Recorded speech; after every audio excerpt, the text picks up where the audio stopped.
এই নারী যিনি ছিলেন একজন নিউরোসায়েন্টিস্ট বা স্নায়ুবিজ্ঞানী, যিনি ছিলেন একজন পিএইচডি হোল্ডার এবং যিনি ছিলেন একজনের কোরআনের হাফেজা, যার বুকে ধারণ করেছিলেন পবিত্র কোরআনের 30টি পারা।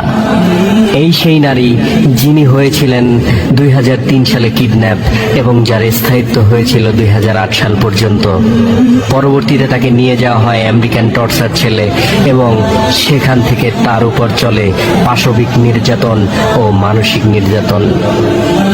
কোরআন শরীফের পাতা ছিঁড়ে মেঝেতে বিছিয়ে রেখে তাকে উলঙ্গ করে বলা হতো, যাও যাও কোরআনের উপর দিয়ে গিয়ে কাপড় নিয়ে আসো।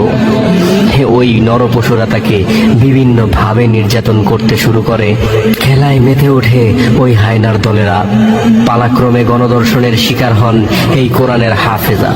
নিউরোসায়েন্টিস্ট সেই নারীকে আমেরিকান আদালত থেকে 86 বছরের সাজা ঘোষণা করে এক আমেরিকান সেনা হত্যা চেষ্টার অপরাধে। আদালতে বিচারক কিছু বলার আছে কিনা জানতে চাইলে তিনি বলেন, আপনি তাদের ক্ষমতা দিয়েছেন আমাকে রেপ করার, উলঙ্গ করে সার্চ করার। আপনার কাছে কিছুই বলার নেই আমার। আমি আমার আল্লাহ অর্থাৎ আমার রবের কাছে যেই বলবো যা বলার। আমি তো সেদিনে মরে গেছি যেদিন আমাকে প্রথমবার ধর্ষণ করা হয়েছিল। আমাকে ছেড়ে দিন, আমাকে আমার দেশে যেতে দিন। মূলত তার অপরাধটি ছিল এই, তিনি একজন কোরআনের হাফেজা।